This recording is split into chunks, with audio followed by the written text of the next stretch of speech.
যাচ্ছে দেখে আমাকে চলে যাচ্ছে কি বানাবি এগুলোতে কি বানাবি? আমি একটা তৈরি করে ফোন নিয়েই নিয়ে সবাইকে এখন খাই।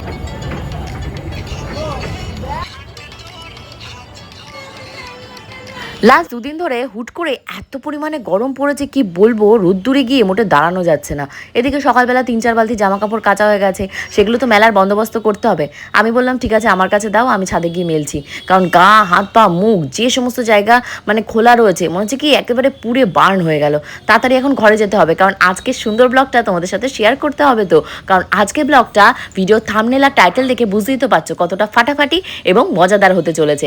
কারণ আজকে আমি কিনতে যাব নতুন মোবাইল, তার পাশাপাশি মামা ছেলের জন্য বার্থডে উপলক্ষে কী গিফট কিনেছিলাম সেই মনে আছে, দার্জিলিংয়ে যাওয়ার আগে কিনে রেখে গেছিলাম, সেটা পৌঁছাতে হবে। তা বাদে লিটিল গোল্ডের অনেক কমপ্লেন রয়েছে, কাকে নিয়ে সব মিলেই ফাটাফাটি ব্লগটা হচ্ছে। চলো শুরু করা যাক। সকালবেলা এখন সবজি টবজি বলতে এই লিটিল গোল্ডের সবজি ওই 2-4 পিস ওই কেটেছে, আর 1 পিস মুসম্বি ছিল, বললাম মাছ বরাবর ফালি করে রেখে দিয়ে যেতে, লিটিল গোল্ডকে জুস করে খাওয়াবো। তাছাড়া কখন যে খাওয়াবো জানি না, ঘড়ির কাঁটা তত্তর করে এগিয়ে 10টা 10:30 বাজে। লিটিল গোল্ডকে এখন ঘুম থেকে তুলতে হবে, কারণ লিটিল গোল্ডের আন্টি এখন পড়াতে আসবে। হরলিক্সকে কেন কাটাবো, আমার আরো অনেক কাজ আছে যেগুলো এখন করতে হবে। আজকে আমি রান্না বান্না করবো না, কারণ আজকে নিচে রান্না হচ্ছে, ওখানকার রান্নায় খাবো যেহেতু নিরামিষ। আর এই যে তোমাদের তুমি কি খেলে? মোদি কেয়ারে কি প্রোডাক্ট খেলে? আমি মোদি কেয়ারে প্রোডাক্ট খাই, তুমি খেয়েছো। তোমার মোদি কেয়ার দিদিটা তুমি প্রমোশন করো, আমার ওখানটা থেকে লাভ নেই, আমার প্রমোশন করা দরকার। হাফ খাওনি কেন? একটু খেয়ে নাও, এই প্রোটিন পাউডার অনেক দাম। 1200 না 1400 1600 টাকা 1700 টাকা এই প্রোটিন পাউডারটুকুর দাম। আর এই আপেল শিবারি তো হাফ কাজ করে পুরো এখন নিয়ে করতে হবে। আর এই আমার রয়েছে তোমার হরলিক্স গুলেছি, আর আমি গ্রানুলা খাবো। গ্রানুলাটা গুলবো, গুলে গ্রানুলা খেয়ে লিটিল গোলকে স্নান ধান করাতে হবে। করাতেই তিয়াসা চলে আসবে, তিয়াসা 11:30টায় আসবে বলেছে। এখন 11:15 বাজে, আমার ভিডিও এডিটিং কিচ্ছু হয়নি। সকাল থেকে হরিনাম করতে গিয়ে ঘর বাড়ি কি নোংরা ভাবতে পারছো। 15 দিন 1 মাস মোছা হয় না, তারও ধরো 6 মাস আগে থেকে পরিষ্কার করাটা ভালো করে। এই বসে এগুলো সব পরিষ্কার করালাম করি। এই গোবিন্দ ঘরে খাটের উপর বললাম আমার জামা কাপড়গুলো রয়েছে ভাঁজ করতে, কালকে আসলে গোবিন্দ বিছানা চাদরটা পাল্টে বলবো যে সমস্ত খাট ফাটগুলো পরিষ্কার করতে। একদম মানে ভূতের মতন হয়ে গেছে। আমি তো জানছি না সে কবে বাড়ি আসবে। আমি তো পরিষ্কার করাবো তো কোন সেন্সে পরিষ্কার করাবো, তাহলে এখন তো জানতে না জেনেও তার কি করবো। ঘর বাড়িতে পরিষ্কার করবো, পুরো ধুলো পড়ে যাচ্ছে। দেখো পাখাটার অবস্থা চলতে পারে কি অবস্থা পাখাটা। এই আমার পক্ষে সম্ভব উঠে প্রত্যেক করে পাখা পরিষ্কার করা? গপু লোক পাঠাবে, বুঝেছো? আমি পারবো না, আমি করতে গিয়ে পড়ে গেলে আমার মেয়েটাকে দেখার লোক নেই। তুমি লোক পাঠাবে, আমি 3টে পাখা করে দিয়েছি 10 দিন না 20 দিন আগে। এইসব লোক দিয়ে করিয়ে নেবে। আর যদি আমার শরীরে শক্তি থাকে আমি করবো। একদম ঘরটার ভেতর পুরো বুঝেছো পুরো ধুলোতে ঢেকে আছে। যেহেতু গোবিন্দ বাড়িতে নেই, 2 মাস হতে গেল, এই ঘরের ভেতর ঝাঁটা পর্যন্ত পড়বে না।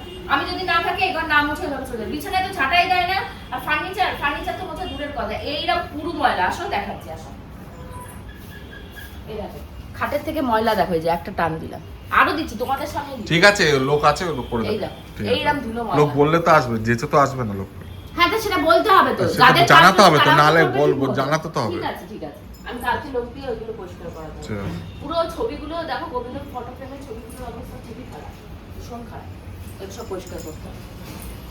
একে তো এত গরম, তার ভেতরে এতগুলো ঘর বাড়ি মেনটেন করা, ঝুলঝাড়া পরিষ্কার করা, মানে 10 দিন যেতে না যেতে আবার 10 দিন চলে আসছে, আবার যে কে সেই ধুলো ময়লা হয়ে যাচ্ছে।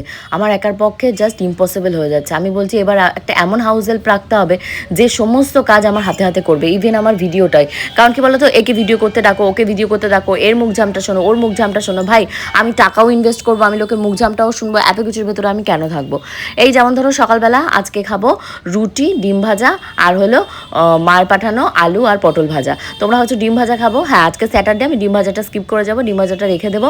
ওটা ফেলে দেওয়া ছাড়া আর কোনো গতি নেই, কারণ তোমাদের গপুদার জন্য 3 পিস ডিম নিয়ে এসছে। সেদিন অলরেডি আমার 2 পিস ডিম খাওয়া হয়ে গেছে, তাহলে আমি কী করে খাবো? তোমাদের গপুদা এসে টিফিন খায়নি। অ্যাকচুয়ালি কী বলো তো, যারা মানে দাঁত থাকতে দাঁতের মর্ম বোঝে না, তাদের লাইফটা আমার বরের মতন হয়। মানে শাশুড়ি মা নিজের মা তো নয়, শাশুড়ি মা এত যত্ন করে, এত ভালোবেসে, এত কিছু এত গরমের ভেতর করে দিল। আমি এতই বলবো, কারণ এটা সামান্য কিছু নয়। কারণ তুমি তো দেখতেই পাও, মানে তোমরা তো ভিডিওতে দেখতেই পাও, মানে 1 গ্লাস জল দেওয়ারও আমার ঘরে কেউ নেই। আমি যদি অজ্ঞান হয়ে পড়ে থাকি বা মরে পড়ে থাকি, মানে কেউ আমার মা বাবাকে খবর দেবে সেরকম লোকটাও মানে আমার এই সংসারে নেই। তাহলে বলো তো, সেই জায়গা থেকে দাঁড়িয়ে আমার মা আমার বর্গি দোকানে বসছে, কোনটা তোমাদের কাছে বড় মনে হচ্ছে? আমার বর্গি দোকানে বসে এটা বিশাল কোনো কৃতিত্বর কাজ মনে হচ্ছে, নাকি আমার অসুস্থ মা, অত বয়স্ক মা আমার বরের জন্য ওরকম 6-7 পিস রুটি বানিয়েছে, ডিম ভাজা করেছে, আলু ভাজা করেছে, সেই নিয়ে আবার হাঁটতে হাঁটতে দোকানে এসছে, দিয়েছে, আবার দোকানে বসেছে? তোমরাই বিচার করে আমায় বলো।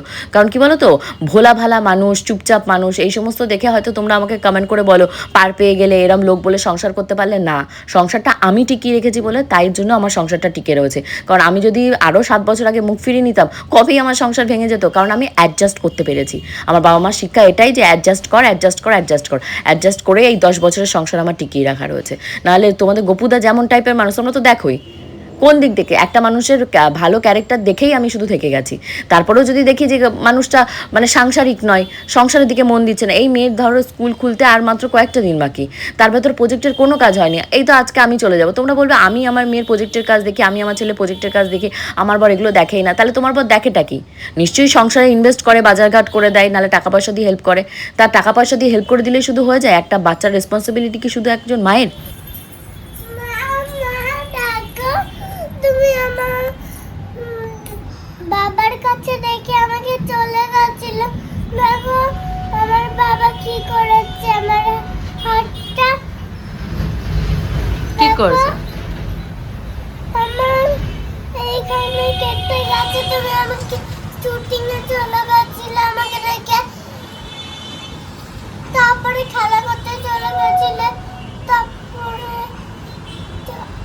তারপরে আমি বাঁচবো না। হ্যাঁ, তারপর আমি বাঁচবো না কেন? তোর কি হবে? হাত কেটে গেছে তো কেটে গেছে, তা কি হয়েছে? আমার চামড়া উঠে যাচ্ছে না। তার চামড়া উঠে যাবে, তা কি হয়েছে? আমার চামড়া উঠলে তো আমি তো ভূত হয়ে যাবো। ওরে আমার বাবু রে, সোনামণি দুষ্টু, জামা কাপড়গুলো ভাঁজ করে দে। আমি নাচ করতে পারি না। হ্যাঁ, নাচ করতে পারি না, চলতে যাও। আমার জামা কাপড়গুলো বাস করতে পারি। এগুলো পারবি না, নাইটিগুলো ভাঁজ কর, ওগুলো তো ছোট। ওগুলো তোমার বড়। এখন আমি একটু রেডি হচ্ছে, জানি না বাইরে তো প্রচুর ঝড় বৃষ্টি স্টার্ট হয়ে গেছে। ঝড় বৃষ্টির ভেতরে পড়বো কি পড়বো না, কারণ লিটিল গোল্ডের যে প্রজেক্টের জিনিসপত্র সেগুলো আজকেই কিনে নিতে হবে, কারণ বিকালে আমাদের অন্য একটা জায়গায় প্রোগ্রাম রয়েছে, তো এইদিকে ফোকাস করতে পারবো না। তো চলো রেডি হওয়া যাক, বাইরে হয়ে দেখো বিদ্যুৎ চমকাচ্ছে। আমি আর লিটিল গোল্ড দুজন দুটো ছাতা নিয়ে নিয়েছি, আর ঘুরমুর ঘুরমুর ঘুরমুর তো শুনতেই পাচ্ছ অনেকক্ষণ ধরেই হচ্ছে। এবার এই বৃষ্টির ভয়ে যদি এখন বেরোলাম না, দেখা গেলো বিকেলে অ্যাটেম্প নিলাম, দেখা গেলো বিকেলে আরও বেশি বৃষ্টি, তাহলে তো আরোই বেশি এই জিনিসগুলো কিনতে পারবো না। এগুলো খুবই ইম্পর্টেন্ট। চলো, দেখেছো তোমাদের লিটিল গোল্ডের হাতটা কেমন কেটে ঘা হয়ে গেছে? ঘা হতো না যদি প্রথমেই কাটতো না তাহলে। অ্যাকচুয়ালি আমি রেখে ওই যে শুটিং স্পটে গেছিলাম LSS এর, আর তোমাদের গপুদাকে বলেছিলাম দাড়িটারি কাটো, কারণ ওখানে তো সবার বয়ফ্রেন্ড নিয়ে এসছে, হাজব্যান্ড নিয়ে এসছে, সবাই সবাইকে হেল্প করছে। সে ঠিক আছে যে তাদের ওইটাই কাজ, ওইটাই প্রফেশন, ওইটা করছে। আমার বরের নয়, আমার সাথে গেছে, এটাই আমার কত কপাল। ঠিক আছে, আমি মেনে নিলাম সব। তাই বলে আমার কি কপালে এত ফের থাকবে যে একটা রেজার কিনে এনে ওর বাবা এতই রেসপন্সিবল হবে, রেজারটাকে মেয়ের হাতের সামনে রেখে দেবে? গল গল করে রক্ত বেরোচ্ছে। আমাদের যে অ্যাঙ্কার ছিল ডোনার বাবা, সে দৌড়ে গিয়ে মেয়েকে মানে কনসাল্ট করেছে, নাহলে আমার মেয়ে হয়তো তখন ব্লাড দেখতে পারে না, লিটিল গোল্ড বলেছি না, হয়তো অজ্ঞানী হয়ে যেত। আসলে কতবার যে বলছে মা আমার শরীরটা খারাপ, শরীরটা খারাপ, তারপর তো ওখানে গিয়ে খাওয়া দাওয়ার কত অনিয়ম। হ্যাঁ, ও স্কুলের জিনিস কিনতে এসছে। ওই যে এরকম এটা কি? বলেই যাচ্ছি ওর মধ্যে সেলাই সেলাই সেলাই, মানে কি বলবো, যা দেখবে তাই লাগবে। এখানে এসে আগের দিন কত টাকার মাল নিয়ে গেছে, সেই সমস্ত এখনো চলছে। কি বানাবি এগুলোতে? কি বানাবি? তারা কাটে স্লাইমও কিনে। হ্যাঁ, জেলির মতন নাকি হাতের ভেতর চটকায় না কি করে, সেই সব নিয়েছে। এই যে এই ফ্যানটা কিনেছে। ফ্যানটা একটু চালিয়ে দেখা আমাদের। এটা খুললে যাবে না, পড়ে যাবে। বাবা কত জানে, দেখেছো? কত বললো যেন 100 কত টাকা বললো। যাও, যাও। ঘরে অনেক মুদিখানা জিনিসও রয়েছে যেগুলো শেষ হয়ে গেছে, কারণ লাস্ট 1 মাসে আমি কয়দিন যে আমার এই সংসারে গ্যাস পুড়িয়ে রান্না করেছি তার কোনো হিসাবই নেই। একটা গ্যাস অন্তত মানুষের কদিন যায়? ধরো আমি 3 জনের সংসারই ধরলাম, কারণ লিটিল গোল্ড ফুল দমে খাওয়া দাওয়া, খিচুড়ি এটা ওটা রান্না করাই আছে। হয়তো 1 মাস, খুব জোর হলে কারো 25 দিন 30 দিন, যেমন আমার মায়ের খুব বেশি হলেও ওই 20 থেকে 25 দিন যায়, মা যে হারে রান্নাবান্না করে। আমার 2 মাসও একটা গ্যাস শেষ হয় না, কারণ রান্নায় তো কিছু করি না, থাকলামই না 15 দিন 20 দিন, তারপরে এটা ওটা সেটা রান্না করে মা পাঠাচ্ছে, আমি হয়তো কিনে কোনো কিছু খেলাম, ব্যাস হয়ে গেল। তো আজকে রান্না নিচে থেকে এসছে, গৌতমদা রান্না করেছে ভাত, আমরা ডাল আর হলো আলুর চোখা। আর আমি বললাম ঠিক আছে তাহলে বেগুন যেহেতু ফ্রিজে ছিল, আর তো কিছু নিরামিষ পনির টনির কিছুই নেই, আর কিছু আনেও নি। আমি যখন বেরোলাম তখন পনিরের দোকান বন্ধ, কারণ সকালবেলা ঘুম থেকে উঠে আমি বাজার করতে চলে গেলে তো আমার হচ্ছে না, আমার 4 মালা জব থাকে, সেই জবগুলো করতে হয়। তারপর ঘর পরিষ্কার পরিচ্ছন্ন, এরকম তো নয় কাজের লোক আমার কাজ করে দিয়ে যাচ্ছে বলে আমার সব পরিষ্কার পরিচ্ছন্ন। আমার আলমারিতে জামা কাপড় তোলা, ভাঁজ করা, কোথায় কোনটা রাখতে হবে, কোনটায় সাজার জিনিস রাখতে হবে, কোথায় রান্নাঘরে মশলাপাতি ঢালতে হবে, এগুলো তার কাজের লোক করে না। না, কাজের লোক টাকার বিনিময়ে যেটুকু বলতে হয়, কাজের ঘরের সামনে দাঁড়িয়ে থাকতে হয়, না হলে একদম ধুলো ময়লা, মানে এত পরিমাণে ধুলো ময়লা আমি বাপের জন্মস্বকালে কোনোদিনও দেখিনি যে এই বাড়িঘরে ছিল। আমি আগেও তো এর আগে ঘর মোছা বাসন মাজা সব নিজের হাতে করেছি যখন করোনার লকডাউন। পেছনে জামা কাপড়গুলো দেখতে পাচ্ছ কি পরিমাণে টাল হয়ে রয়েছে, এই পরিমাণে জামা কাপড় সব আমাকে একা কাচতে হবে, কারণ এই সমস্ত জামা কাপড় কাজের লোককে দিয়ে কাটানো যাবে না, কারণ হাউস হেল্পকে যদি এই সমস্ত কাচতে দেওয়া হয় সেগুলো এমন হাল করবে এর সেকেন্ড টাইম পরা যাবে না, বিশেষ করে সাদা জামা কাপড়গুলো। মানে আমাদের যেহেতু মানে মধ্যগ্রামের জল একদমই বাজে, এত বাজে জল কি বলবো, খাড় আলা জল, 5 তলার উপরে পুরো মাটি মার্কা জল উঠবে, সেই জলের ভেতর সাদা জিনিসপত্র দেওয়া মানে পুরো কালি ভূত হয়ে যাবে। যাই হোক, আমি এই যে ড্রেসটা পরেছি, ড্রেসের লিঙ্ক তোমরা কিন্তু আমার কমিউনিটি পোস্টের ফটোতে পেয়ে যাবে। লিটিল গোল্ডের স্কুলে যে প্রজেক্টের জিনিসপত্র ছিল, যেটুকু আমার বুদ্ধিতে কুলিয়েছে, যেটুকু আমি বুঝতে পেরেছি, যা পাঠিয়েছে গ্রুপে, তো সেটার থ্রুতে আমি কিনে এখন লিটিল গোল্ডের স্কুল নিয়ে বহুত টেনশনে পড়ে গেছি, কারণ ওদের স্কুল খুলে যাচ্ছে 16 তারিখ থেকে। এদিকে আমাদের 16 তারিখে আবার ঘুরতে যাওয়ার ডেট রয়েছে, কী দিয়ে কী করবো জানি না। ওদের 21, 22, 23 প্রজেক্ট ওয়ার্ক দিয়ে দিয়েছে, ওইটার বেসিসেই মানে ওদের একটা মানে এক্সাম তো হবে না, ছোটো ক্লাসে এক্সাম হয় না বলেই দিয়েছিল আগে ম্যাম। তো এটা নিশ্চয়ই প্রজেক্টের উপর ডিপেন্ড করে কোনো কিছু হয়তো গ্রুপ ডিভাইড করে দেবে বা কিছু। আমি ভেবেছি দেবশ্রীদির কাছে শুনবো, কারণ দেবশ্রীদির ছেলে তো এই স্কুলেই পড়ে, আর তোষান অনেক আগে পড়েছে, ওটাও তো আর মনে নেই। আর এই যে হলো ফাইনালি সেই গিফট যেটা আমি আগেই কিনে রেখে দিয়েছিলাম, আমার ট্রলিটা নিয়ে তো আমি তো ঘুরে এসেছি, এবার মামা ছেলে ট্রলিটা দিতে যাব আমি, লিটিল গোল্ড আর লিটিল গোল্ডের বাবা। সেই মনে হয় যবে কিনেছি তবে থেকেই বলছি যে গোপু তুমি গিয়ে দিয়ে আসো, তুমি গিয়ে দিয়ে আসো, কারণ তখন তো আর বার্থডে হয়নি। একটা নতুন ফোন কিনেছি, আমার এই কলিং ফোনটা মনে হয় কত বছর আগে, যত বছর আমার এই সোশ্যাল মিডিয়া ক্যারিয়ার, আমার ফার্স্ট কেনা আমার বরকে দেওয়া গিফট। আমার কোটিপতি মানুষ আমার 10,000-এর ফোনটা নিয়েছিল না, তারপর আমি আমার বিজনেসটা এখানে রানিং করে সাকসেস হয়েছি। হ্যাঁ, এখান থেকেই নেওয়া রেডমি ফোন। হ্যাঁ, এখন আবার আরেকটা নতুন ফোন নিচ্ছি, নাহলে এখানে সাপোর্ট করবে না, ইউটিউব সাপোর্ট করছে না, ফেসবুক সাপোর্ট করছে না, আমার ব্যাংক ডিটেলস আসছে না ঠিক মতন, তারপর ভয়েস মেসেজ কেউ পাঠালে শুনতে পাচ্ছি না। এখন আমাদের কোচিদের গ্যাং থেকে অনেকে SMS করছে, ভয়েস মেসেজ পাঠাচ্ছে, তো সেগুলো আমি কিছু শুনতে পাচ্ছি না। তো আমি ভাবলাম একটা তৈরি করে ফোন নিয়েই নিয়ে সবাইকে এখন হাই হ্যালো করা হবে। একটা ফোন কিনে নিয়েছি, এবার ওই ফোন থেকে যথারীতি কল করতে পারবো। তোমরা সবাই আশীর্বাদ করো এই ফোনটা থেকে আমার আগেরবারও যেমন ভালো গেছে সময়, এটা দিয়েও যেন ভালো সময় যায়, কারণ তোমাদের আশীর্বাদ ছাড়া আমার পক্ষে এক পা হাঁটা সম্ভব নয়। আমার প্রিয় ভিউয়ার্সদের কথা বলছি। তো এখানে এসেছিলাম, কিছু পুজোর শাড়ি বানাতে দিয়েছিলাম, সেই শাড়ি এই দেখো বিলটা জাস্ট দেখো, 1600 টাকা আমার এক্সট্রা মানে মেকিং চার্জেস নিয়েছে, আর 1600 টাকার মতন কাজটাও করেছে এক্সট্রা, খুবই ভালো কাজ করেছে। 12:10 তো আমার ফোন কেনা হয়ে গেছে, মামার বাড়িতে গেছিলাম, তো মামার বাড়িতে গিয়ে মামা ওখানটায় বিরিয়ানি খাইয়েছে, মাটন বিরিয়ানি খেয়েছি, আমি লিটিল গোল্ডের বাবা তিনজনই খেয়েছি। খেয়ে এসে প্রিয়াকে ফোন করেছি, যেহেতু কালকে আমাদের একটা স্পেশাল জায়গায় যাওয়ার কথা রয়েছে, তো সেখানে কিন্তু আমি একা যাচ্ছি না, আরও কয়েকজন স্পেশাল লোক যাচ্ছে, কারা যাচ্ছে তো কালকে ভিডিও দেখলেই জানতে পারবে। তো এখন চটপট কালকে কি পরে যাব সেই সমস্ত ড্রেস সব লাভলি থেকে নিয়ে এসেছি। আমার না এই ঘরটার ভিতর ঢুকতে ইচ্ছা করছে না, কি করে রেখেছে দেখো লিটিল গোল্ড আর লিটিল গোল্ডের বাবা, মানে ওদের দুজনের অত্যাচার আমি জর্জরিত, যেমন আমার এখানকার মেকআপের জিনিস।